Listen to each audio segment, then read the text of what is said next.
La réussite d'une réunion, eh bien, c'est de pouvoir disposer nos cœurs afin de recevoir ce que Dieu a préparé. Amen. Vous savez, cette réunion qui va se dérouler ce soir, au premier abord, peut sembler être de l'improvisation. Je vous promets que ce n'est pas le cas. Dieu connaissait ces moments depuis le début, Amen. depuis le commencement de toutes choses. La Bible dit qu'il est omniscient, omniprésent, omnipotent, c'est-à-dire qu'il sait tout, il peut tout, il connaît tout. Amen. Il est partout. Alléluia. Donc, je crois, avec une ferme assurance dans mon cœur, que le Seigneur savait ce soir, notre Sauveur, qui allait être présent ce soir ici. Et il connaît surtout les besoins des cœurs. Moi, au pire, je peux lire sur vos visages. Si vous faites un beau sourire, vous pouvez me tromper. Même si vous êtes malheureux, peut-être que je ne pourrai pas le voir. Et je passerai à côté. Mais il y a quelqu'un qui sonde les cœurs et les reins. Quelqu'un qui nous connaît à la perfection. Et ce soir, je veux lui faire confiance. Amen. Que Dieu soit béni. Je dis ça et puis... L'apôtre Paul, dans une des nombreuses épîtres qu'il a écrites, quand il va faire un voyage missionnaire, il va retrouver ses frères. Et puis il va dire ainsi, quand je vis mes frères, je repris courage. Gloire à Dieu. Ça l'a encouragé. Et puis, Église de Dieu, je voudrais vous le dire, vous m'encouragez. Amen. En vérité. Oui, quand je vois mes frères et sœurs qui sont là, réunis en ce lieu, en espérant que Dieu puisse œuvrer et se manifester, ça encourage mon cœur. Alléluia, que Dieu soit béni. Alors on va prier pour notre frère Michel qui est là. Il passe des examens en ce moment et puis il a besoin de la grâce de Dieu. Alors on va prier, intercéder. Nous prions bien entendu pour ces familles qui passent par la séparation, par la douleur, par le deuil. On va prier afin que Dieu puisse déposer la paix dans leur cœur et qu'il puisse les bénir. On va prier aussi pour notre oncle, le tonton Boy, qu'il est en maison de repos pour l'instant, une lourde intervention. Alors on va prier pour que Dieu le bénisse. Je ne veux pas être maladroit, je sais, j'oublie certaines personnes, certains besoins. Je voudrais que nous puissions nous unir ensemble. Amen. Afin de pouvoir prier. Alléluia. Dis-le. Nini, voilà. Gloire au Seigneur, tu as bien fait. Il faut me le dire en vérité. On a notre frère Nini aussi, qui a besoin de la grâce de Dieu, vous le savez.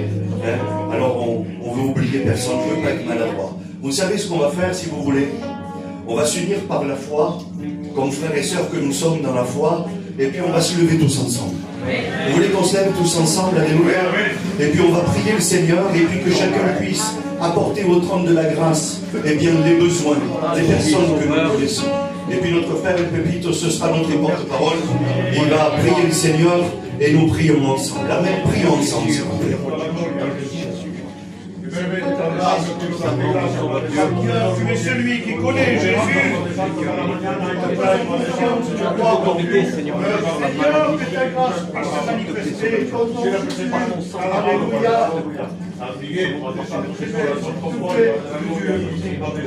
S'il te plaît, Jésus. Oui, Seigneur. Grâce de l'avoir compté sur toi, Seigneur. Alléluia.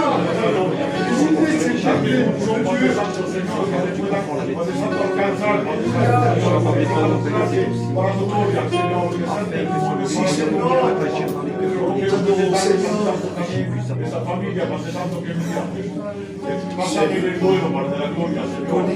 Benedicelo, Padre Santo, Signore.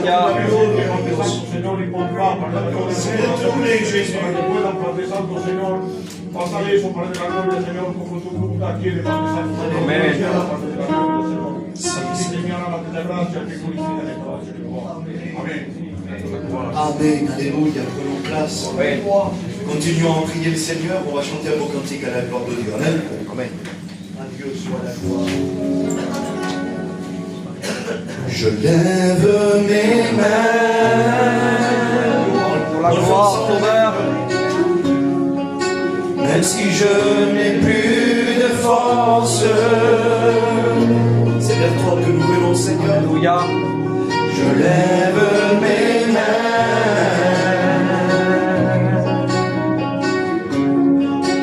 même si j'ai des problèmes. Et quand je lève mes mains,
es posible, todo eso es posible.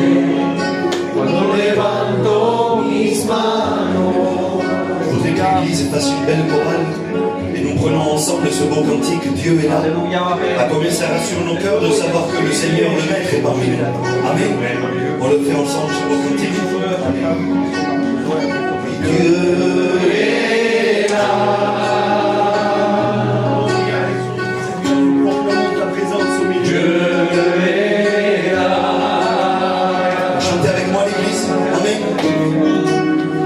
Dieu est là pour te bénir.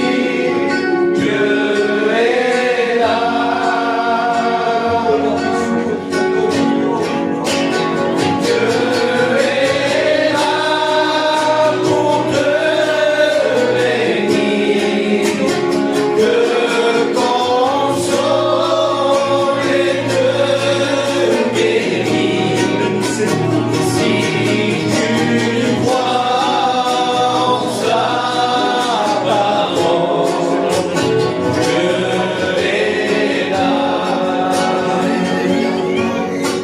Oui, c'est pour toi.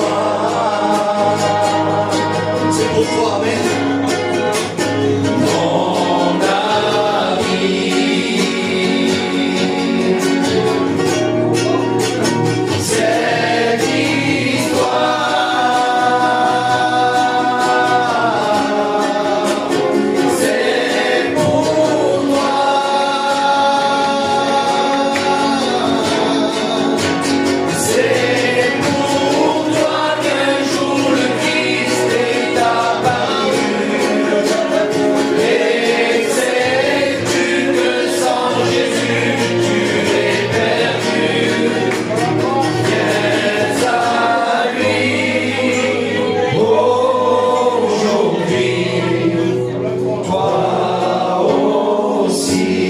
Amen. Viens à lui aujourd'hui, toi aussi. Amen. Que Dieu soit béni. Eh bien oui, ce soir, le Seigneur fait de nouveau cette invitation, cet appel, et il dit, viens à lui aujourd'hui, toi aussi. Alors bien entendu que ce message est pour, je vais dire ça comme ça, pour les non-chrétiens et pour les chrétiens. Pour toute personne ce soir qui veuille venir à lui, s'approcher du Maître, le découvrir, le connaître, aller un petit peu plus loin, lui poser des questions. Peut-être que vous attendez des réponses. Peut-être qu'il y a encore des questions dans vos cœurs qui sont sans réponse. Écoutez, le Maître ce soir a toutes les réponses. Amen. Amen. Que Dieu soit béni. On veut lui faire confiance pleinement. Alléluia. Donc, on va rentrer dans le programme. Ce soir, nous avons nos frères. Ninin, je ne vous le présente plus, c'est notre ancien. Que Dieu bénisse. Il y a notre frère Gérard, il y a leurs compagnes qui sont là. Alors, ils vont nous rendre témoignage. Amen. Ils vont nous expliquer peut-être une expérience, comment ils ont rencontré le Seigneur. Mais que Dieu les bénisse et qu'il puisse les conduire. On va écouter Lydia. Elle va nous dire quelques mots de la part du Seigneur. Amen.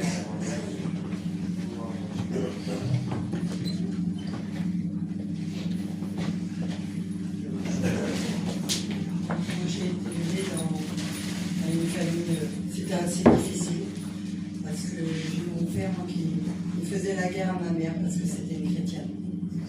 Et donc, j'ai deux frères aussi qui ont fait, un qui a fait 10 ans et l'autre 12 ans de prison. Et donc, ça, mon père, il ne l'a pas supporté, et il est rentré à l'asile. Et donc, j'ai vécu dans un foyer assez difficile entre l'asile, les prisons, une enfance assez compliquée. Et je regardais comme tous les enfants, je vivais avec leurs parents, je regardais ma mère. Et c'était une femme de Dieu extraordinaire. Et je la regardais dans tous ses problèmes et toutes ses difficultés. Et c'était toujours une femme de Dieu. Et moi, j'ai grandi comme ça. Elle me mettait à côté d'elle, à genoux. Elle me faisait prier avec elle. Et ma conviction en moi, je savais qu'il y avait un Dieu dans le ciel, mais en fait, moi, je ne le connaissais pas. Je n'avais jamais fait d'expérience avec lui. J'ai grandi comme ça, en en regardant ma mère. Et moi, personnellement, j'avais jamais fait d'expérience avec lui. Je savais juste qu'il y avait un Dieu dans le ciel. Et dans mon enfance, ma mère, avec son témoignage et la façon de m'éduquer, elle m'avait inculqué une sainte crainte de Dieu. Pas une peur de Dieu, une sainte crainte dans mon cœur. Et j'ai grandi comme ça en disant, mais ça, j'ai pas le droit de le faire. Dieu, il me regarde. Il ne faut pas que je dise ça, il ne faut pas que je fasse ça. Et le Seigneur m'a épargné de beaucoup de choses en grandissant dans la sainte crainte de Dieu. Mais je ne connaissais toujours pas le Seigneur, j'avais toujours pas encore rencontré le Maître. Et je me disais, cet amour qu'elle a pour ma mère, il m'interpellait quand même quelque part. Et un jour, dans une réunion comme celle-ci, une femme, elle témoignait comme je suis en train de vous le faire. Et elle avait tellement un amour, cette femme, de parler de son Dieu, de cet amour, de cette intimité qu'elle avait avec lui, que j'ai juste dit une parole. J'ai dit, moi, je voudrais être comme elle. Et le Seigneur, il m'a écouté.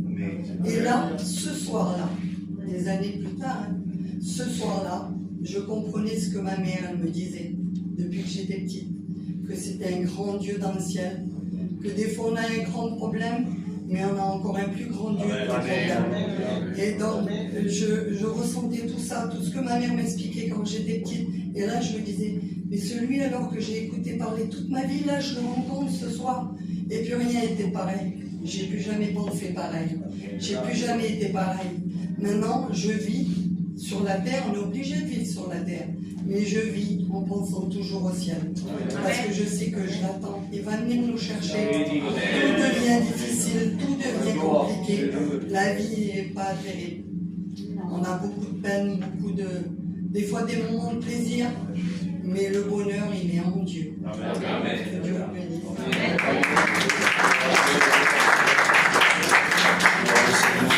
Que Dieu soit béni. C'est vrai que quand nous rencontrons le Maître, eh bien c'est plus pareil. Tout change. Que Dieu soit béni. Et puis, heureusement que dans sa grâce et son amour, il a permis que nous puissions le rencontrer. Alors qu'est-ce qu'un chrétien? Un chrétien, c'est quelqu'un qui a entendu parler d'un Dieu qu'il aimait, qu'il a baissé les armes devant ce Dieu, parce que c'est ça en fait. Quand on n'est pas chrétien, on ne connaît pas souvent l'homme sans le vouloir, je dis bien l'homme sans le vouloir, s'arme contre Dieu. Il lutte, il combat contre l'amour qui lui est destiné. Et puis un chrétien, c'est simplement un homme ou une femme qui a baissé les armes, qui a accepté l'amour, un amour particulier. La Bible parle et décrit cet amour dans l'évangile de Jean, au chapitre 3 et au verset 16. Car Dieu a tant aimé qu'il a donné son Fils, afin que quiconque croit en lui ne périsse pas, mais qu'il ait la vie éternelle. Pourquoi il a donné son Fils? C'est parce qu'il a tant aimé. C'est une histoire d'amour, l'évangile. Oui, Dieu nous aime à nous. Il haït le péché, la Bible dit, mais il aime le pécheur. Alors ce soir, que personne ne se sente privé de l'amour de Dieu. Dieu est là. Dieu veut remplir vos cœurs, Dieu veut vous bénir. Et puis le jour que vous le rencontrez, le jour que vous l'acceptez, comme notre sœur nous l'a dit, tout change. C'est plus pareil. Alléluia. On écoute les frères nous chanter un beau cantique. Alléluia. Amen. Et puis je vous encourage à prier le Seigneur. Ensuite on écoutera la femme Géraldine. Que Dieu bénisse. Renseignement. Pour la gloire, je crois. Je t'aime, Seigneur. Pour la gloire, Jésus. Quand arrive l'onction, j'oublie tous mes problèmes. Quand arrive l'onction, je garde la paix malgré mes combats. Quand arrive l'onction, j'ai ce feu qui jaillit en moi. Quand arrive l'onction, je te loue car tu es là. Quand arrive l'onction, moi je lève mes mains. Quand arrive l'onction, je reçois délivrance. Alléluia. Quand arrive l'onction, le Saint-Esprit est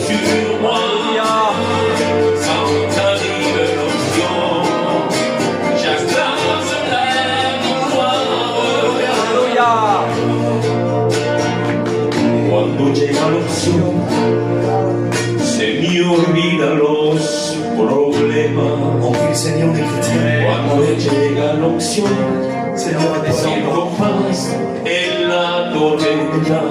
de ton onction, Quando llega l'onction, débordé de ta présence. recibo nueva fuerza. Comment te ressentir? Cuando llega Alors, l'onction, puissamment nous sommes. la estoy sintiendo ahora. Cuando llega l'onción, yo levanto mis manos. Cuando llega l'onción, se rompen las cadenas. Cuando llega l'onción, celebro la victoria. Cuando llega l'onción, la estoy sintiendo ahora. Fede santa gloire, fede santa gloire. Fede santa gloire, fede santa gloire. Fede santa gloire, fede santa gloire. Fede santa gloire, fede santa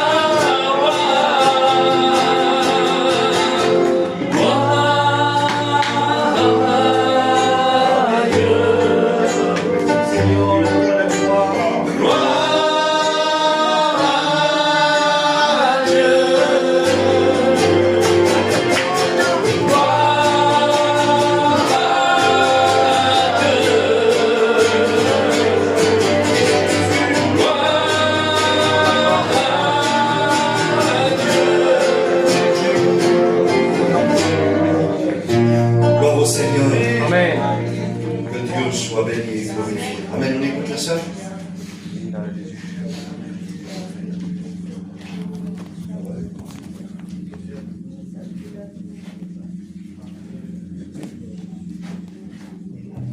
Bonsoir tout le monde. Voilà, je vais poser mon témoignage. J'ai toujours connu l'évangile jusqu'à l'âge de 13 ans.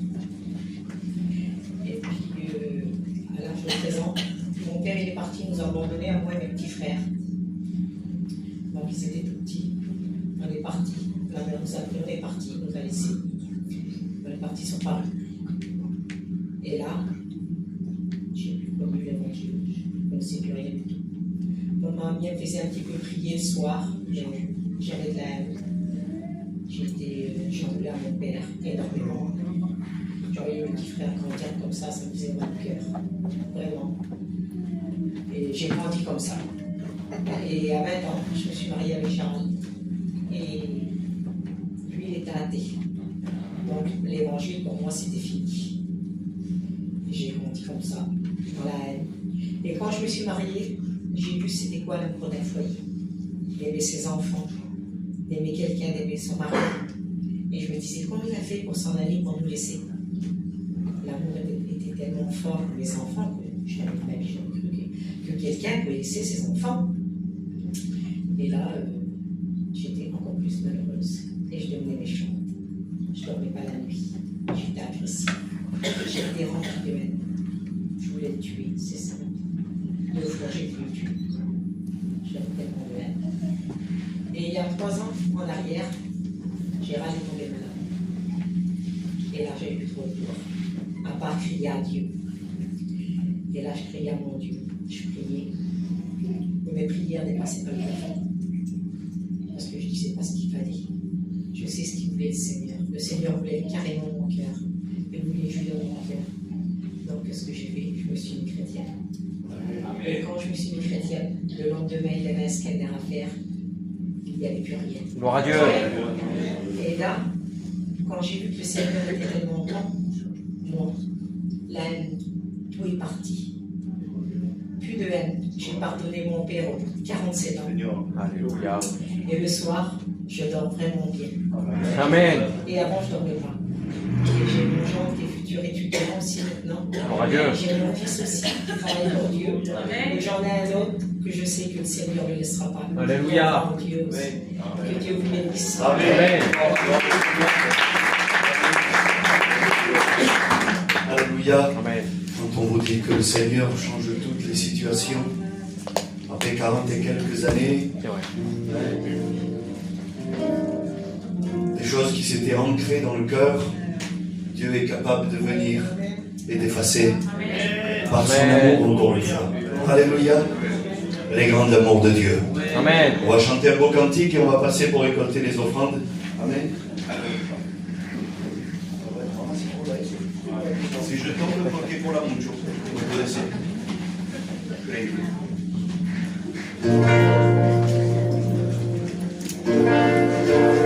Aleluya, Maranatha, Cristo viene.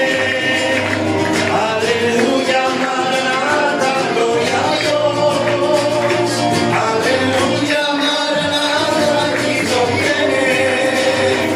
Aleluya, Maranatha, gloria a Dios. Cristo rompe las cadenas. Cristo rompe las cadenas. Cristo rompe las cadenas y nos da la libertad. Aleluya, Maranatha, Cristo viene. Aleluya, Maranatha, gloria a Dios. Aleluya, Maranatha, Cristo viene. Aleluya, Maranatha, gloria a Dios. Cristo rompe las cadenas. Cristo rompe las cadenas. Cristo rompe las cadenas y nos da la libertad. Aleluya, Maranatha, Cristo viene. Aleluya, Maranatha, gloria a Dios. Aleluya, Maranatha, Cristo viene. Aleluya, Maranatha, gloria a Dios. Camino a Canaán. Camino a Canaán. Camino a Canaán. Gloria a Dios, camino a Canaán. Chemin, je vais à Canaán. Chemin, je vais à Canaán. Chemin, je vais à Canaán. Gloria a Dios, camino a Canaán. Gloire au Seigneur. Amen. Amen. Alors l'offrande de ce soir, 104 €. Gloire au Seigneur. Amen. Juste un petit mot et on continue dans le programme. En vérité, on est grandement bénis par les offrandes. Il y a quelques années, je ne dis pas ça pour parler du passé, ça ne sert à rien. Ce qui nous intéresse à nous, c'est le futur, c'est l'avenir.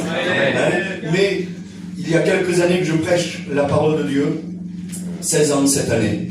16 ans que je suis prédicateur de l'évangile. Et puis au jour d'aujourd'hui, je peux constater, Alfonso est avec moi depuis quelques années aussi, et puis nos frères et sœurs qui sont là, qui nous suivent depuis le début, le savent aussi, on est richement bénis au niveau des offrandes. Nous voyons vraiment l'implication de chaque personne qui répond aux besoins. Vous le savez que cette salle, on la paye, on a dû revenir ici. La grande salle était beaucoup trop chère, beaucoup trop grande, on ne la remplissait pas, donc on est repassé dans la petite, et puis comme je dis tout à l'heure à notre ancien, c'est un mal pour un bien. Pourquoi? Parce qu'aujourd'hui, le trésorier pourrait nous le dire vite fait, il y a combien en caisse? Il y a 3333 €. 3300 € et un petit peu plus. Donc, merci Seigneur.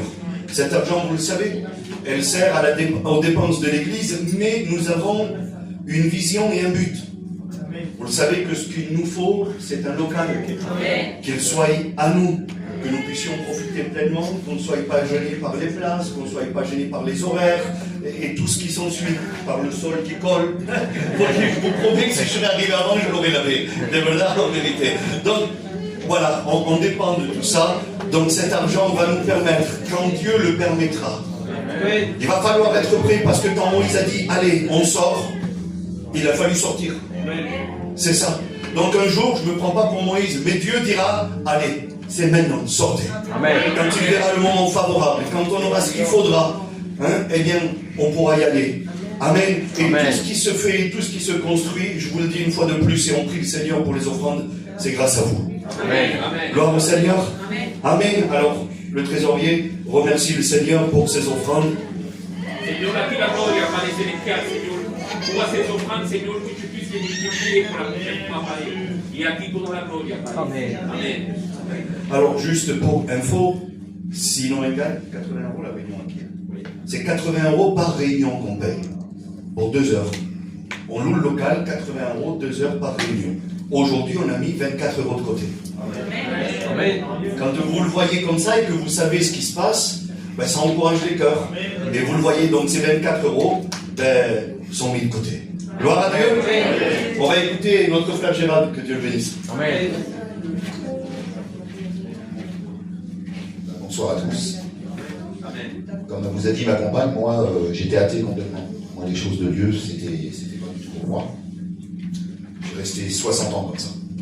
Pendant 60 ans, je ne croyais pas en Dieu. Donc j'ai toujours été avec des chrétiens toute ma vie. J'avais mon beau-frère qui est prédicateur, ses oncles, ma femme était chrétien, pasteur, enfin on a toujours été entouré de chrétiens. Et moi, comme mon but à moi, c'était de les contredire, pour leur faire voir que ça n'existait pas. J'ai vécu comme ça pendant 60 ans. Jusqu'au jour où je suis, comme on vous a dit, je suis tombé malade. Et donc j'étais aux urgences le soir. Ils m'ont trouvé une masse, une très grosse masse. Et l'urgentiste, il m'a dit, c'est pas beau du tout, je vais vous prescrire un scanner pour demain matin, et le chirurgien pour lundi. Donc, moi, c'était pas plus que ça, en vérité. Voilà. Je suis rentré chez moi, je me suis couché, j'ai dormi. Elle, comme on vous l'a dit, elle a prié toute la nuit. Mais bon, moi, ça, j'y croyais pas, j'y croyais pas du tout. Donc, je me suis levé le matin, j'étais au scanner, et l'AG ne voulait pas me prendre au scanner. Et elle rongeait, mais je ne comprenais pas qu'elle rongeait, moi, je ne savais pas qu'elle avait prié. Et elle voulait à tout prix que je passe ce scanner. Bon, pour finir, au bout d'un moment, tellement qu'elle les a rongés, bon, j'ai passé le scanner. Et là, la fille m'a regardé, elle fait, mais monsieur, pourquoi vous passez un scanner? Je fais, hier, regardez, vous avez une échographie, il y a ça, il y a ça, il y a ça. Et il avait pris les photos, il les avait envoyées au chirurgien. Elle a dit, non, monsieur, vous n'avez rien du tout. Gloire à Dieu. Donc le lundi, j'arrive au chirurgien, le chirurgien, il regarde les radios, il ne comprend plus. Il appelle l'urgentiste, il dit, mais t'avais mesuré la masse qu'il avait, tout ça? Oui, mais il fait, je t'ai envoyé la photo. Il fait, non, je comprends rien, au scanner, il n'y a rien du tout. Donc ils m'ont fait des examens pendant 15 jours, ils ont approfondi des prises de sang spéciales, enfin, toutes les choses inutiles, il n'y avait rien. Donc il m'a dit, on se reverra dans un an. Pour un contrôle. Mais bon, moi, c'était pas plus que ça, pour moi, voilà. Elle avait prié, je disais, elle est dans son truc, dans tout, et bon, voilà, c'était comme ça. Pour moi, c'était pas ça. Pour moi, c'était... Et quand j'ai vu cette femme, comme elle me disait, c'était une femme qui était très difficile, elle était assez agressive, elle était dure. Pas forcément avec moi, hein, mais c'était une femme très très dure. Et j'ai vu cette femme du jour au lendemain changer. C'était plus la même femme. Elle était gentille. Elle disait toujours le Zinda, le petit monsieur là. D'abord, elle me mettait à bout. Je disais, qu'est-ce qu'il y a, monsieur Zinda, laisse-le tranquille. Tu vois bien que ça va pas. J'étais à bout de nerfs, moi, en vérité, j'étais à bout de nerfs. Et je la contredisais, je me disputais avec elle. Enfin, on vivait une vie qu'on a. Comment vous expliquer? Elle était chrétienne, moi, j'étais pas chrétien. Mais on vivait une vie qui était encore pire qu'avant. Parce que moi, j'étais méchant. En vérité, c'est moi. Elle était plus méchante, mais moi, j'étais plus méchant. Et on est parti en mission, ça faisait 17 ans qu'on n'était pas parti. Et là, on est parti rejoindre mes enfants en mission. On est arrivé sur la mission, j'avais un camping-car. Ils ont mis le camping-car en face du chapiteau. Et à la réunion, on mettait le foulard sur la tête. J'étais dans le camping, je fais, si elle est bénie, ça va mal faire. Ça va pas le faire. Je vais y faire du mal. Là, ce que je me disais dans ma tête, je vais y faire du mal. Et ça me disait ça dans ma tête. Mais en vérité, je la regardais, puis j'étais jaloux. Elle était en dessous de la réunion, elle faisait que de pleurer.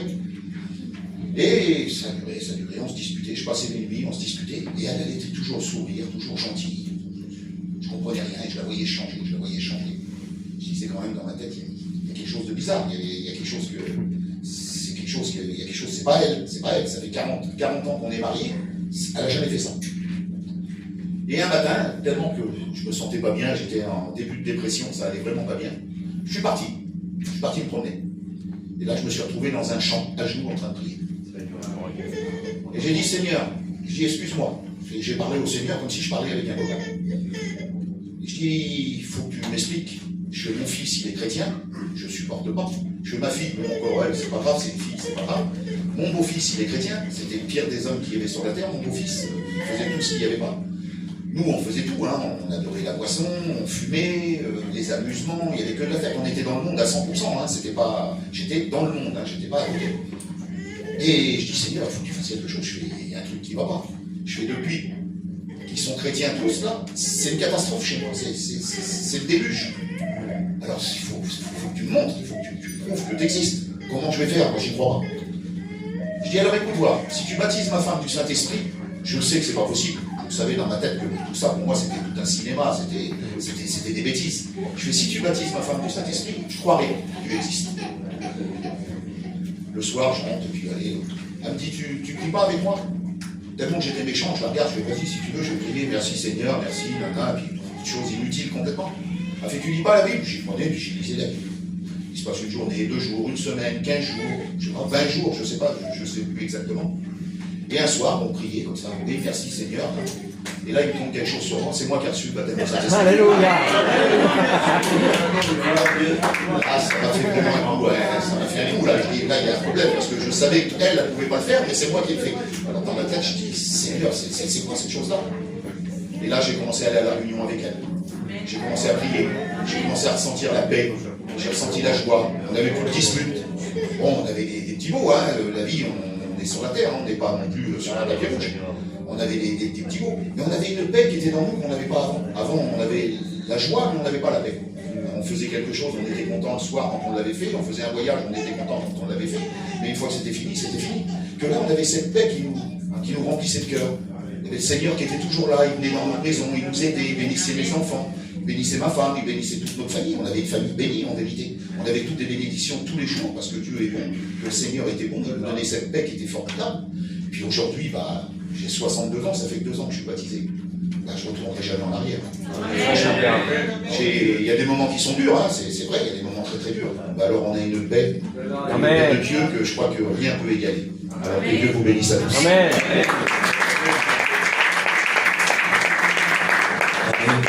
Dieu est capable de nous surprendre. Alors fais attention à ce que tu demandes à Dieu. Parce que Dieu bénit au-delà de nos espérances, la Bible dit. Au-delà de nos espérances. Parce que si ça aurait été elle, notre sœur qui aurait été baptisée du Saint-Esprit, il aurait pu dire elle festait ou elle avait. C'est vrai, il y aurait eu une excuse. Mais là, c'est toi. Tu n'as plus d'excuses. Alléluia. Gloire au Seigneur.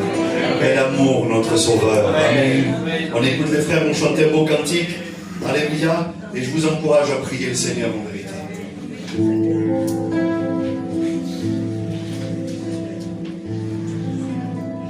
Yo quiero estar cerca, cerca de ti.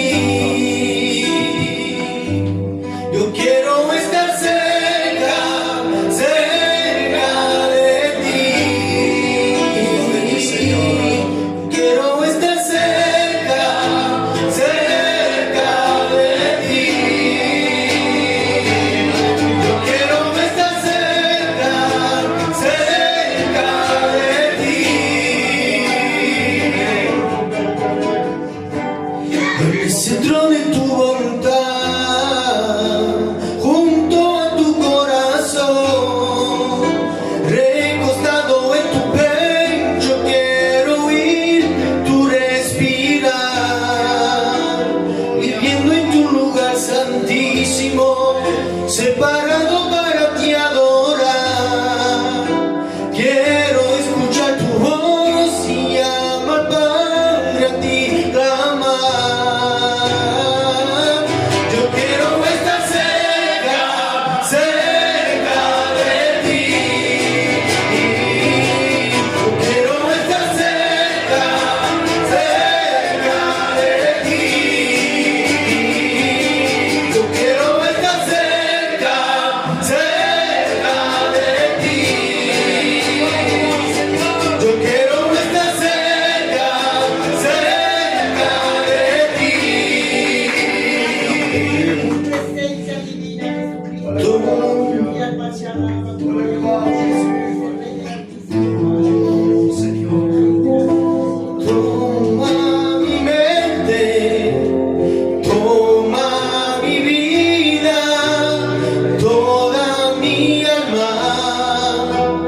y a lo que quieran, toma mis ojos y mi mirada, cruza tu templo, tú eres mi morada.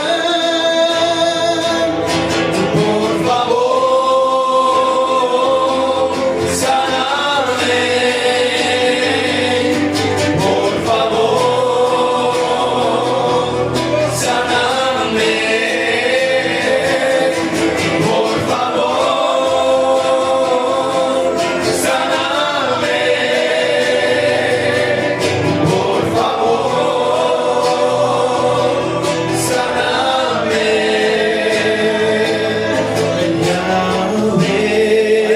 Fais une belle chorale avec le frère pour la gloire de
Si tengo a ti, lo tengo todo, mi amado, mi tesoro. Fuera de ti, nada deseo, Señor. Si tengo a ti, lo tengo todo, mi amado, mi tesoro. Fuera de ti, nada deseo, Señor. Cristo Jesús, eres mi plenitud. Amén. Cristo Jesús, eres mi plenitud. Cristo Jesús, eres mi plenitud. Cristo Jesús, eres mi plenitud.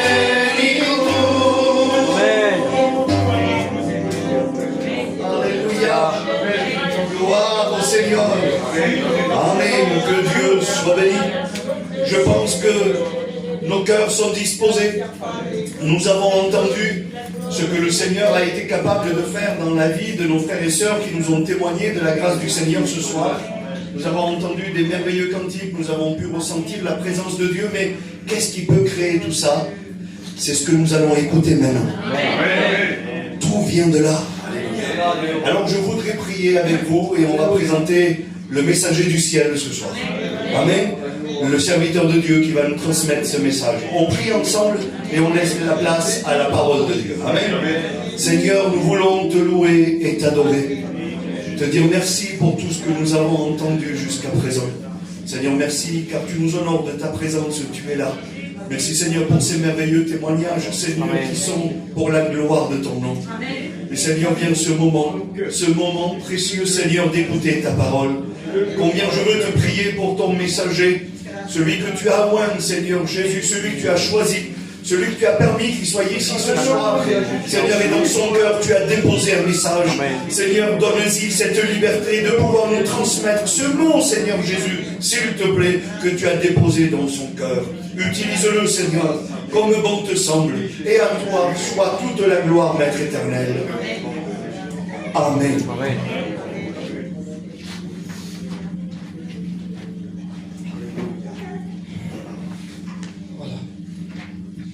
Bénisse encore. On va faire avec. Hein. Voilà, bonsoir tout le monde, je suis content d'être avec vous. Hein. Je peux vous poser une question? Restez simple. Vous croyez qu'il est là? Hein, vous croyez ça? La Bible déclare que là où il était, il se passait des choses merveilleuses. Mais pour qu'il se passe des choses merveilleuses, il faut qu'on lui laisse tout le contrôle de tout. De tout. Ouais. Alors, ne prends plus. C'est énorme.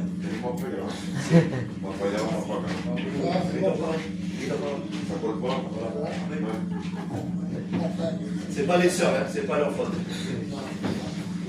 Donc, je voulais vous poser une question.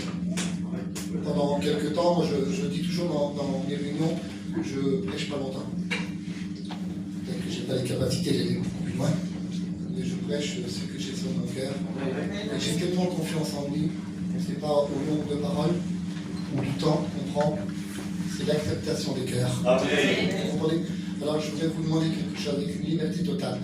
Voulez-vous laisser pendant quelques minutes, le temps que je prêche, laisser la place à Jésus? Amen. Je pense qu'on lui laisse la place, alors il se passe des bonnes choses. Amen. Je crois. Alors, j'ai écouté les témoignages, et puis je vais vous dire, quand on m'a appelé, c'est... On m'a appelé, non.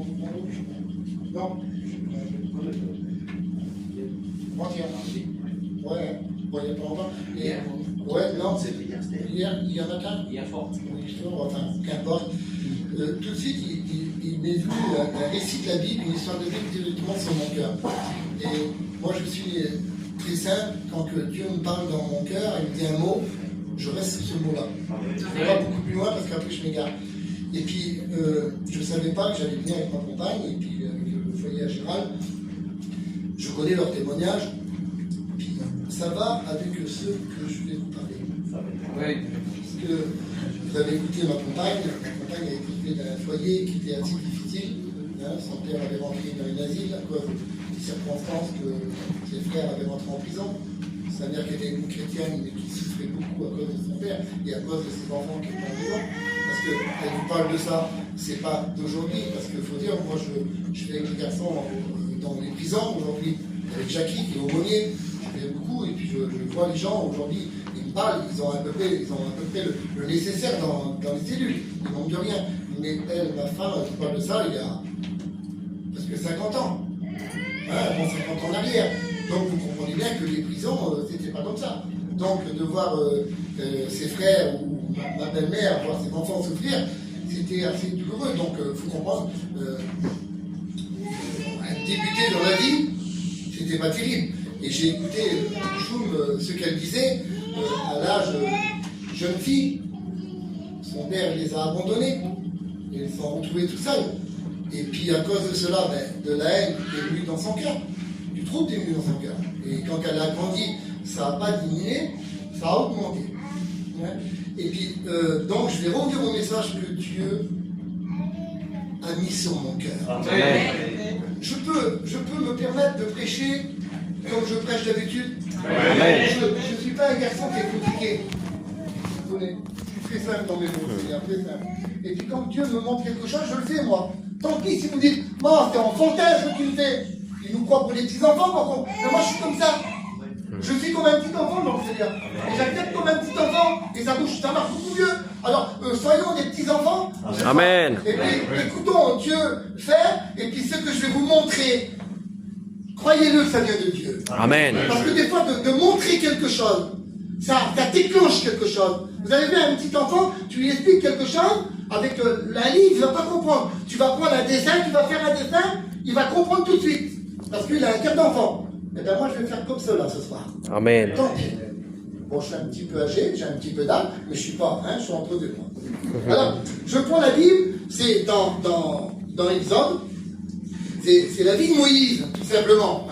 Vous le connaissez, si vous ne connaissez pas la Bible, c'est mieux de connaître la Bible que le film, mais si vous avez vu déjà le film, vous comprenez qui est Moïse. Il a eu un départ et puis il a eu toute cette vie accompagné par Dieu pour faire quelque chose de bien précis. Mais il y a des détails de sa vie, si vous voulez mieux, il est né sur, on dirait que dans le monde on dirait ça, il est né sur une mauvaise étoile. Parce que le jour qu'il est venu au monde, Pharaon lui avait instauré quelque chose, de faire mourir tous les premiers-nés garçons. Donc il est né dans une mauvaise époque, hein, à un mauvais moment de sa vie. Mais ça continue, il semblerait que sa vie, il semblerait que... elle est comme cela. Alors ses parents veulent le cacher, hein, c'est un peu comme ça qu'ils le mettent dans une petite panière, et puis ils le mettent sur le Nil, et puis ils le laissent partir, et puis ce petit panier là, il est dirigé, il est conduit. Il est conduit par Dieu, parce que Dieu connaissait toutes choses. Et puis, faut dire quelque chose, quand on connaît le Nil, si vous voulez, quand on regarde un petit peu les livres, c'est une grande rivière, si vous êtes mieux, mais qui est dangereuse. Il y a des crocodiles, c'est vraiment dangereux. Et puis, il semblerait que ce petit panier là-bas, il n'y a rien qui le touche. Il a une direction, il va jusqu'à la maison de Pharaon. Drôle d'endroit, c'est lui qui avait décidé qu'on fait mourir tous les garçons. Et puis là, il y a la fille de Pharaon qui le récupère, et puis, mais voilà, elle l'accueille et puis elle commence à l'élever, si vous voulez, mais elle l'élève à sa façon, à la façon de Pharaon, avec une grande connaissance des grandes façons de faire. Il connaissait beaucoup de choses, c'était un homme connu, et puis il grandit. Et puis, à un certain moment, quand il est grand, et puis ça nous représente un petit peu, vous comprenez bien. Imaginez un petit peu les choses que je suis en train de vous dire. Il grandit, comme nous avons grandi, avec les choses de la vie, avec les difficultés de la vie. Et puis là, il est là, dans un certain endroit, il y a une dispute. Et puis là, lui, il voit qu'il y a un peu d'injustice, il est capable, ben il prend celui qui est en train de faire du mal, excusez-moi du mot, il le tue et il le cache dans le sable. Drôle de façon, hein. Et puis là, il commence à avoir peur. Et puis comme Dieu me donnait cette histoire-là, je dis, mais Seigneur, c'est particulier ce que tu me dis. Tu me parles d'un enfant qui a tombé d'un mauvais moment, il grandit comme cela, il est élevé dans un palais, c'est mieux, avec toute l'abondance, mais il n'est pas dans son foyer. Et puis, il élève comme cela, avec une grande connaissance, et puis à un certain moment, il fait quelque chose qu'il ne devait pas faire, mais à l'instant qu'il fait quelque chose qu'il ne devait pas faire, il crée une peur s'instaure dans son cœur, c'est mieux, parce qu'il a fait une erreur. Et puis, je disais, je parlais avec Dieu, mais je dis, Seigneur, c'est un peu nos vies, ça, quand on fait une erreur. On a des peurs, on a des craintes. Et puis quand l'erreur est un peu grande, on essaye de le cacher, parce que Moïse a voulu cacher. Et puis ces pensées, quand on cache quelque chose, eh bien, nos pensées nous bouleversent un peu dans notre esprit, et puis on veut s'enfuir un petit peu de la fuite. Et puis, il faut dire la vérité. On a fait des erreurs. On a fait des choses qu'on ne voulait pas faire. Et quand on a vu qu'on a fait le maladresse, on essaye de le cacher. Mais il ne le cache pas, il le cache en sable. Et puis là, il y a une peur qui s'installe. Et puis c'est pas ça le but que je vais vous prêcher, hein. Mais c'est pour vous donner un détail, pour vous faire comprendre quand le cœur de l'homme commence à faire des erreurs, qu'est-ce qui se crée dans le cœur de lui. Devant l'erreur, devant la fuite, devant l'erreur et devant ce qu'il a fait, il prend la fuite. Il se cache. Il s'en va dans un pays lointain là-bas. Et puis là, il essaie de former une vie, il essaie de bâtir une vie. Mais quand quelque chose, on a fait quelque chose qui est dans notre cœur, qui est instauré dans votre cœur. Rappelez-vous ce qu'elle disait Bouchon tout à l'heure. Tout à fait toute jeune, elle a commencé à avoir de la haine dans son cœur. Mais même qu'elle est partie de ce pays-là pour aller dans un autre pays, eh bien, la méchanceté, la haine grandissait dans son cœur. Et malgré son âge, eh ben, la haine était en plus, au point qu'elle voulait la mort de son père. C'est quand même particulier. C'est le cœur de l'homme, c'est le cœur de la femme. Et puis là, il s'en va dans un pays lointain, il rencontre sa femme, il se marie, il semblerait que c'est tout fini. Mais non, ça le poursuit toujours. Pourquoi? Et vous allez voir pourquoi je vous dis ça. Alors, d'un seul coup, là, on se trouve, Exode 4. Il a un foyer. Et puis, Exode 3, il rencontre Dieu sur les montagnes, Dieu lui parle. Il dévoile beaucoup de choses. Il est conscient qu'il y a un Dieu, comme Gérald tout à l'heure, il dit, moi je croyais à rien. Il a demandé quelque chose qui était impossible pour sa femme, mais c'est lui qui l'a reçu. Dieu est surprenant. Laissez faire Dieu, comme ça vous allez comprendre. Là, c'est surprenant, parce que Dieu lui parle à travers un buisson qui ne se consume pas. Et puis là, on arrive au verset que Dieu a mis sur mon cœur. Amen. Voulez-vous que je vous le dise? Amen. Parce que je vais faire quelque chose, je souris en le disant. Ne rigolez pas quand je vais le faire. Non, on reste sérieux. Il est en train de parler avec Dieu. Dieu lui a demandé de faire quelque chose de bien précis. Mais Dieu va lui montrer sa puissance. Et qu'est-ce qu'il est réellement l'homme? Et qu'est-ce que Dieu veut faire avec l'homme? Il a un but, Dieu. Ne croyez pas que Dieu, dans cette réunion, vous parle sans but. Il a un but pour toi. Amen. Il a un avenir pour toi. Mais pas un avenir qui va porter préjudice dans ton esprit d'avoir peur ou d'avoir des craintes. Non, il va aplanir toutes choses. Amen. Et il va mettre la paix dans ton cœur, la joie dans ton cœur, le bonheur, et la crainte que tu avais. Ou les choses que tu as créées là-bas, Dieu va faire un miracle. Et là, il va y montrer à Moïse. Alors écoutez bien ce qu'il dit. T'es en train de chercher, peut-être que je dis non. Ouais, un peu. Il y a plus pour avoir. Alors écoutez. Exode 4, au verset 6. Ah, tout de suite, je vais regarder quelque chose. Le numéro 6, c'est le chiffre de l'homme. C'est comme ça, c'est indiqué comme ça, c'est le chiffre de l'homme. C'est le jour qu'il a été créé, et puis il y a beaucoup de similitudes avec l'homme. Le chiffre de l'homme, c'est le 6. Et puis là, verset 6 dit, l'Éternel lui dit encore, mets ta main dans ton sein. C'est particulier cela. Alors je vais faire ce que je vais faire. Alors écoutez bien. Excusez-moi de ce que je vais faire, mais comprenez bien. Le grand Moïse, il est là. Il n'y a plus de Moïse, il y a Nini, ou il y a toi. D'accord? Et puis il te dit, l'Éternel lui parle et dit, Nini, mets ta main dans ton sein, du côté du cœur. C'est là où que ça va pas. Parce qu'on comprend avec la Bible, avec ce que je vous dirai après. C'est là les soucis, les problèmes du cœur. Alors, j'imagine, je mets la main du côté du cœur. Il ne se passe rien. Tu peux la mettre du côté du cœur, ça ne fait rien. Mais là, il continue, écoute bien ce qu'il dit. Mets ta main dans ton sein. Et il met, donc Moïse, il met la main dans son sein. Puis, retire-la. Alors, écoutez bien. Je le reçus comme ça. Et je vous donne comme je l'ai reçu. Il a fallu beaucoup de choses, hein. Beaucoup de calculs. Ça a été dur de le faire. J'ai passé des jours et des jours. Vous comprenez bien. C'est compliqué ce que je suis en train de faire. Alors j'ai mis la main dans mon sein et je l'ai retiré. C'est dur à le retirer. Parce que là, c'est pareil. Il parle à l'intérieur du cœur. Ce qui est caché. Ce qu'on ne voit pas. Dans l'image, je le reçois comme ça. Oui, tu vas mettre ta main dans ton sein ou tu as ton cœur là, et tu vas la retirer. Et je vais te montrer qu'est-ce qu'il y a dans ton cœur. Alléluia. Là, tu ne vas pas faire ça. Pas pour tout le monde. Non, personnel. Là, c'était Moïse et Dieu. Alors, tu veux le faire? Oui. Alors, j'ai fait ce que je retire, mais c'est dur. Mon cœur tout noir. C'est bien, c'est pas vrai que c'est ça que j'ai dans mon cœur. Moïse, t'as ça dans ton cœur. Je reprends les mots. Kouchoum, c'est ça que t'as dans ton cœur. Avant de rencontrer Dieu. C'est ça que vous avez des sourires. Mais c'est vrai.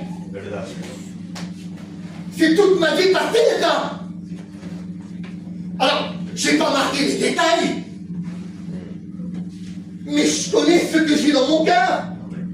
Je connais ce qui me retient. Ce qui me fait mal. Ce qui m'empêche de marcher en direction de Dieu. Ce qui trouble mon esprit. Ce qui me tient. Parce que quand mon cœur ne rencontre pas Dieu, il est tenu par des chaînes invisibles. Et mon cœur est attiré par les choses de la terre. Tenu, je ne peux pas bouger. Moïse, tu ne peux pas bouger. T'as vu qu'est-ce que t'as dans ton cœur? Tu te rappelles quand t'as tué l'Égyptien et tu l'as caché dans le sable? Tu t'en enfuis loin en croyant que ça allait te partir. Mais c'est marqué dans ton cœur. Bah, j'ai peur quand je vois ça. Ça me fait plus rire. Parce que je vois ma misère. Et puis, j'ai pas de solution. Comment je vais faire? Parce que ça fait partie de moi. C'est ancré. Je peux pas le tirer. Combien de personnages là dans la réunion ont essayé de changer d'ordi?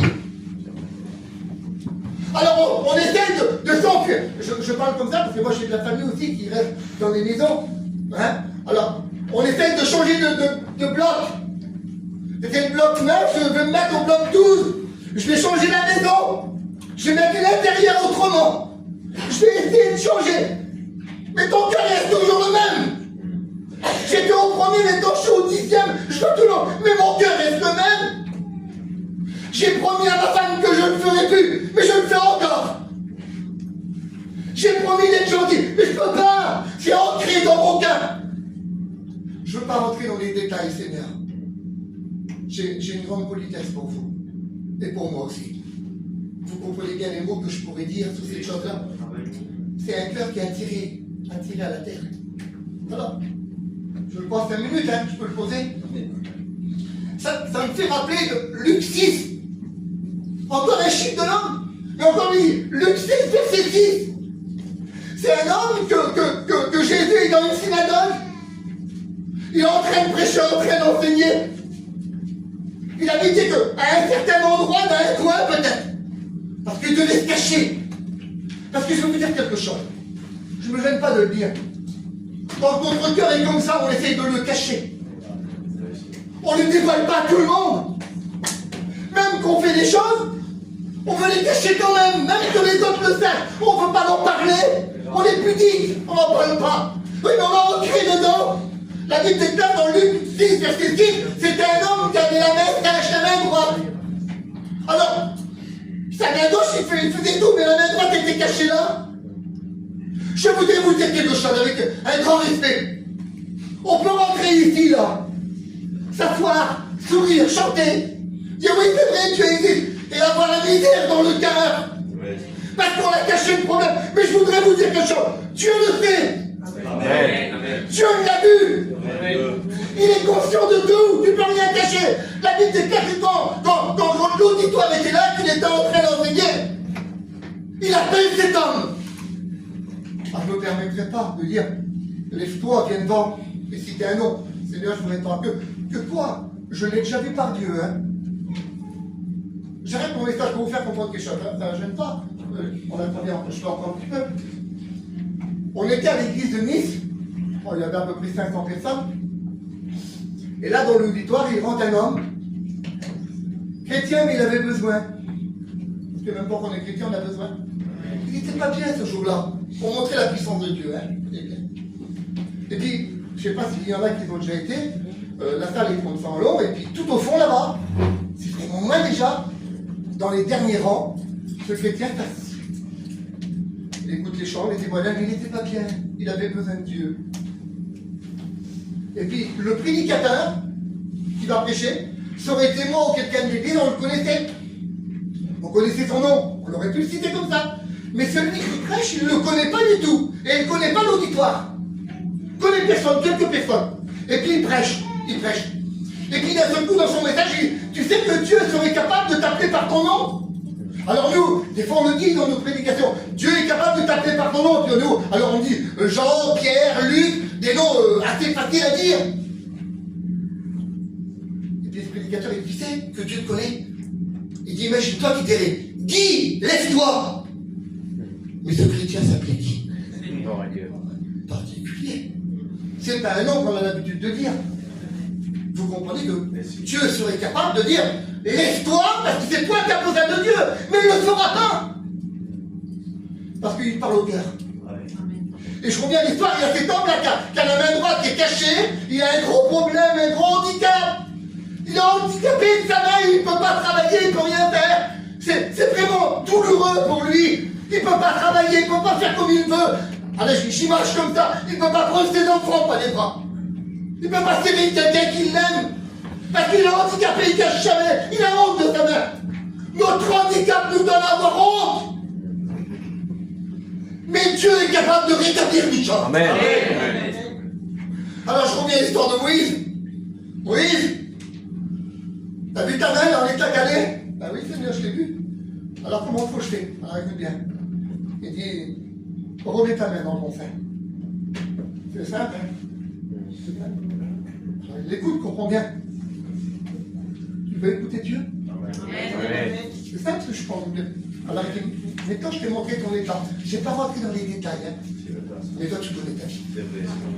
Je sais pas, moi, tu sais, quand Dieu me parle, quand il y a un mot qui vient, ça y est, c'est tout le livre de ma vie qui passe devant moi. Là.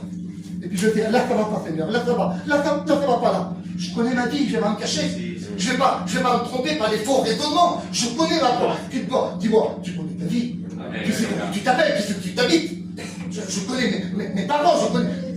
On est conscient. Je connais mes maladresses. Je connais ce que j'ai besoin dans mon cœur. Je connais ma vie. Mais lui, il la connaît plus que moi, ma vie.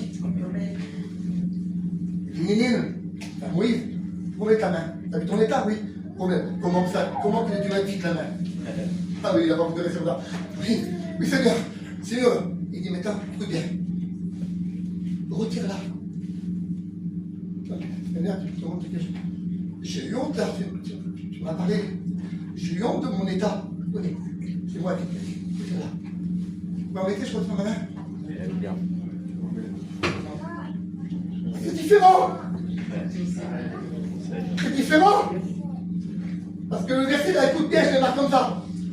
Le sang de Jésus-Christ nous purifie de tous les péchés. Amen. Gloire à Dieu. Tu comprends? C'est quand même pas. C'est simple. C'est enfantin. C'est enfantin. C'est quand même. Mais c'est bien. D'accord, tu me laves par ton sang. Je suis d'accord avec toi, mais mon cœur, comment il va être? Alors je prends. Écoute bien. Je vous donnerai un cœur nouveau. Amen. Gloire à Dieu. Alors, écoute bien. Alors, je suis en train de dire comment que Moïse devait être content. Comment qu'il devait être content? On a tenu, j'avais la misère avant chez moi. Je ne pouvais pas faire ce que je voulais. J'étais tenu lié. J'étais pas libre. Mais celui qui m'a affranchi la vie d'état m'a rendu réellement libre. Alors je reviens à cet homme-là. Qui se cache, lui? Tu sais qu'est-ce qu'il fait, Jésus? Il appelle. Viens. Oui, toi? C'est comme ça l'histoire. Je suis en train d'arranger un peu de toute façon. C'est ça. Seigneur, j'ai honte. Nous, chez nous, on dit lâche. Comment on va dire en espagnol? Lâche. C'est pareil, ça fait honte.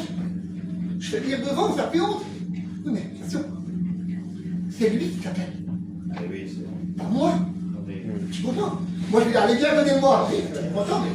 Il n'y a pas de changement. Mais c'est lui qui t'appelle. Il dit, viens. Mets-toi au milieu.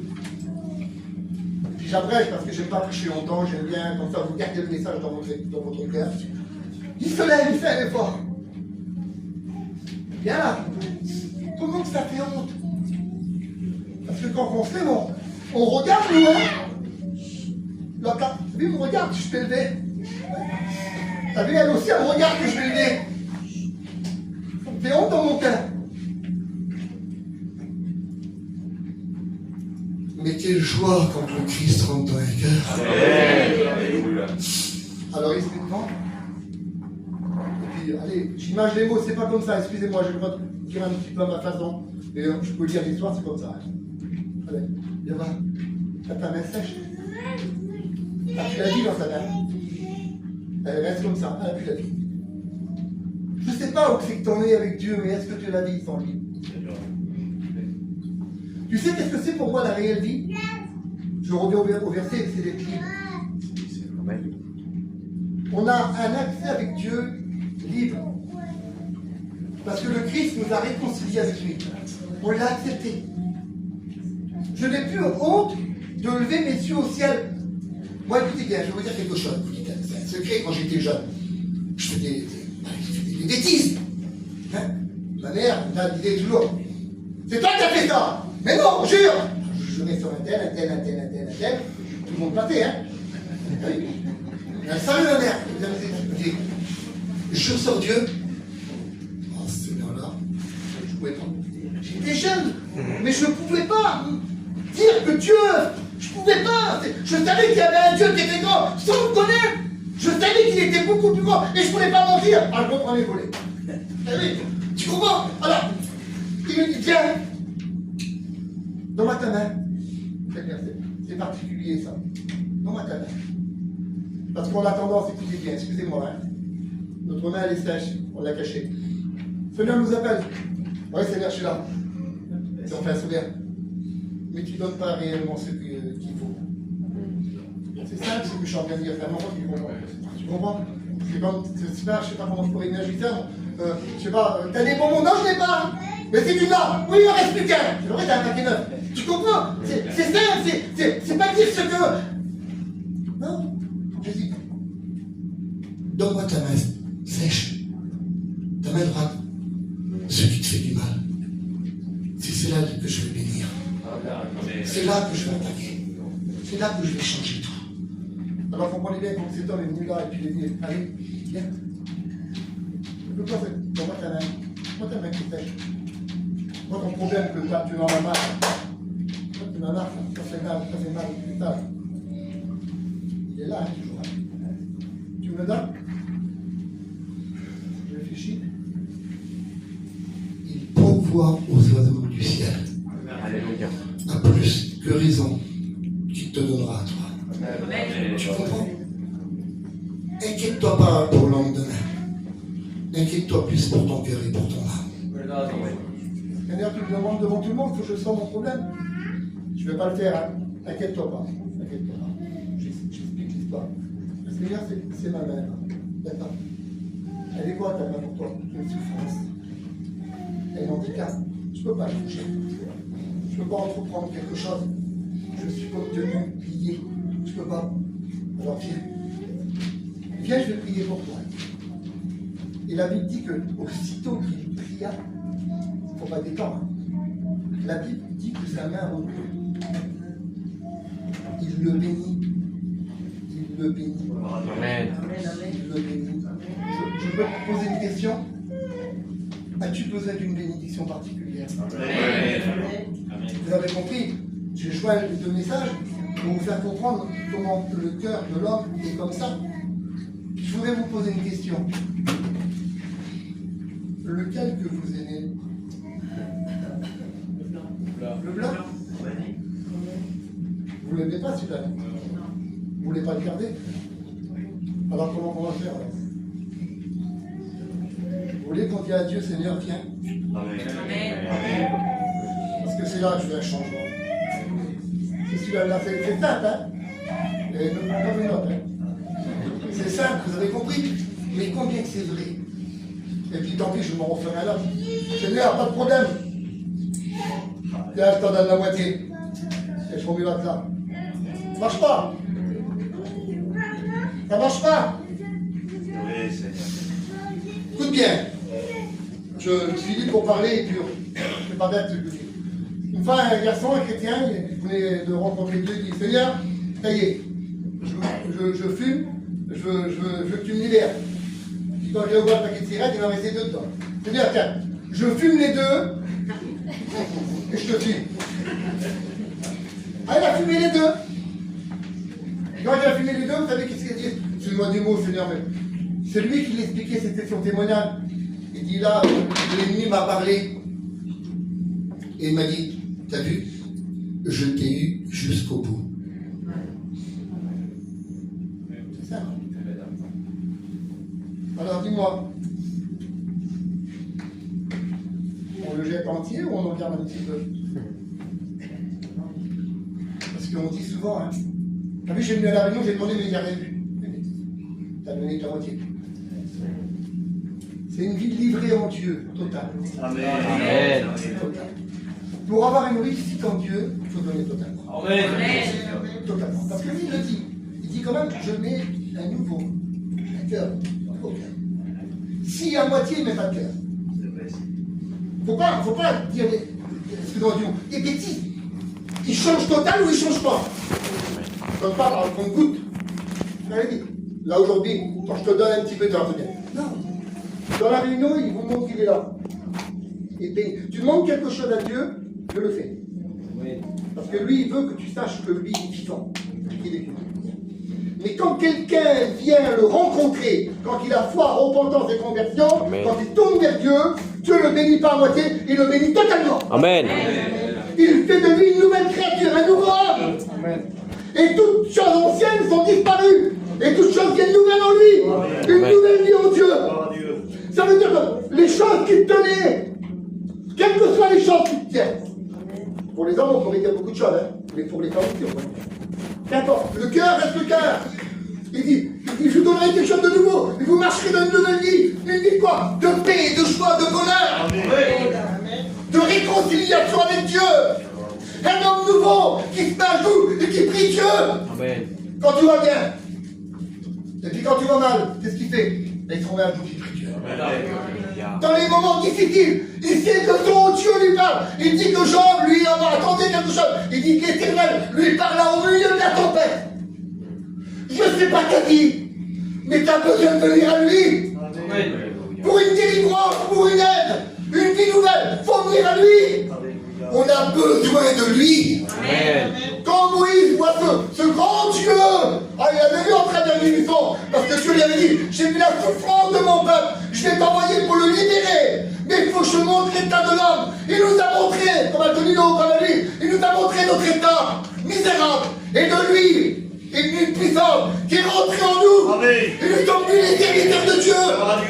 Et aujourd'hui, on vous prêche l'évangile. À vous qui êtes là, que Dieu est vivant et il est capable de changer votre vie. Amen.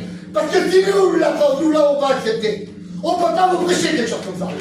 Il faut la vivre, la vie de Dieu. Il faut la vivre avec des renoncements. Seigneur, qu'est-ce que j'ai à gagner, toi? Le ciel. Amen. Le ciel, le ciel. Tu sais, Gérard, tout à l'heure, qui parlait de paix. C'est dur d'avoir la paix aujourd'hui, là. Il faut dire la vérité, excusez-moi d'être un petit peu long. Hein. Mais c'est dur d'avoir la paix aujourd'hui. Avec tout ce qu'on écoute. Mais lui, il a dit, écoute bien, je serai avec toi tous les jours de ta vie. Amen. C'est sur la terre. Tous les jours de notre vie sur la terre, il est avec nous. Il marche à côté de moi, même plus que ça. Il vit dans mon cœur. Il vit dans son cœur. Il ne vit pas à côté, mais il nous entoure, c'est mieux. Mais il vit pire, premièrement, dans notre cœur. On marche avec lui. Ça va pas? Viens, je vais te bénir. T'as une larme qui coule là? Viens, je vais te l'essuyer. T'as un chagrin? Viens, je vais te consoler. Tu manques de quelque chose qui est bien précis d'encouragement. Viens, je vais t'encourager. Il ne nous laisse pas. Et puisque ça a dit, moi après, vous serez avec moi dans le ciel. Amen. Alors je pose cette question. Je ramasse mes tickets. Je ferme ma vie. Cet homme avec la main sèche, est venu devant. Dieu l'a béni. Il est reparti chez lui, seulement. Je peux imaginer quelque chose. Et je vais terminer avec ça. La Bible ne parle pas qu'il a un foyer. Il est dans la synagogue, il a la main sèche, il a un grand besoin. Dieu le bénit. Il avait vraiment un embêtement pour ça. J'y marche, j'y vais. D'un seul coup, il rentre chez lui. Il a son foyer, il a toute sa famille là. Il rentre, il dit, vous savez qu'est-ce qui s'est passé? Eh bien, t'as vu l'homme là qu'on appelle Jésus de Nazareth? Celui qui guérit tout le monde là. Ben moi j'étais dans la synagogue, il ne m'a pas béni, il garde ma main. Elle est toujours chère. Parce qu'il m'a appelé, mais je n'ai pas voulu venir. Je ne crois pas à ces foutaises là. C'est bien pour les autres, mais moi non. Je vais vivre avec mon handicap. Il y en a comme ça. Mais lui, c'était pas pareil. Quand il est rentré chez lui, voilà le cœur qu'il avait. Allez, j'emploie les mots. Ma petite femme! Qui sont les petits? Amène-les, j'ai deux choses à leur dire. Il avait la main là. Il voulait leur faire sortir. Ils viennent dehors, et qu'est-ce qu'il y a? Tu sais l'handicap que j'avais, ce qui me faisait pleurer tous les soirs. Ce qui me faisait peur, là. Il y avait un homme dans la synagogue qui s'appelle Jésus. Il m'a appelé. Jamais personne m'a appelé, moi. Il m'évitait, les gens. Parce que c'est vrai, quand quelqu'un vit dans la misère, on l'évite.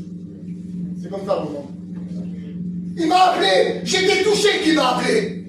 Ça voulait dire que là, il y avait plein de gens, il m'a appelé à moi. Moi qui étais là, un peu malheureux dans les coins, rejeté, personne ne me parlait. Il m'a appelé, il m'a montré du doigt. Il m'a dit, viens au milieu, là. Jamais quelqu'un m'a donné une place au milieu.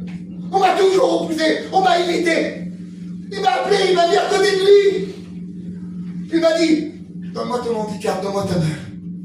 Jamais personne s'est intéressé à moi. Jamais personne n'a eu le regard sur moi. Parce que lui, quand il me parlait, il me regardait face à face. Vous n'avez jamais vu ça, quelqu'un qui vous parle, vous? Parce que vous vivez dans un problème et il ne te regarde pas. Ça vous a jamais arrivé? Moi, ça m'a déjà arrivé. j'avais besoin de quelque chose, et puis je voyais que ce personnage, elle me parlait, mais alors, avec les yeux de côté là-bas. Ça n'intéresse pas les gens. Si, peut-être notre famille, il ne faut pas exagérer quand même. Mais aussi qu'on peut avoir ça ne t'intéresse pas. Il m'a appelé, il s'est intéressé à moi. Il m'a demandé où c'est que j'avais mal, ma douleur. Alors, les chimages, il a pris ma main. Personne ne l'a touché. Parce que l'avait dit qu'il toucha le détruit, donc il le toucha, je ne sais pas s'il l'a touché, mais moi je ressens dans mon cœur. Il l'a touché. Il avait besoin d'être touché par Dieu. Tu as besoin d'être touché par quelqu'un qui t'aime, il s'appelle Jésus. Puis là, il m'a parlé, puis tu sais qu'est-ce qu'il m'a dit? Il m'a dit que ta main doit être pure. Et ma main est du pur. Regarde, je peux bouger. Je peux vivre. Mais je suis ma femme, on va vivre en paix maintenant. On va vivre dans le bonheur. Et je vais aller travailler. Mais avant de travailler, je vais prier Dieu. Et quand je reviendrai, ma table sera dressée. C'est pas parce que j'ai des hommards que je vais être heureux, même qu'on a une petite pomme de terre. On aura la paix chez nous. Parce que lui, il a comblé mon cœur. Vous voulez compris, Seigneur? Hein? J'ai pas été compliqué, peut-être un petit peu trop long. Mais excusez-moi, j'avais envie de vous parler comme ça. Que Dieu soit béni. Alléluia. Merci pour ta grâce, merci pour ton amour. Merci pour ta puissance, parce que tu dévoiles les cœurs. Tu dévoiles les vies. Là où que l'ennemi nous fait du mal. Toi, tu viens, tu repousses. Tu le chasses au nom de Dieu. Et puis là, il s'en va. Et là, tu prends toute la place. Tu honores la maison. J'ai besoin, et vous avez besoin que Dieu règne au roi dans notre maison. Alors, je voulais poser une question. Mais ma peur, je ne t'appelle pas pour ton nom. Mais je voudrais te demander à toi. Veux-tu qu'il vienne te toucher? As-tu besoin qu'il vienne là où tu as mal? Là où il y a une souffrance? Là où c'est caché, personne ne le connaît, Mais toi, tu connais ta souffrance, ton mal de chaque jour. Tu essaies de vivre avec, mais t'as mal. T'as des douleurs, au fond. Ça te fait mal, tu voudrais t'en séparer, mais t'arrives pas. Je voudrais prier pour toi. Je voudrais, Dieu voudra. Lève-toi à ta place et je prie pour toi.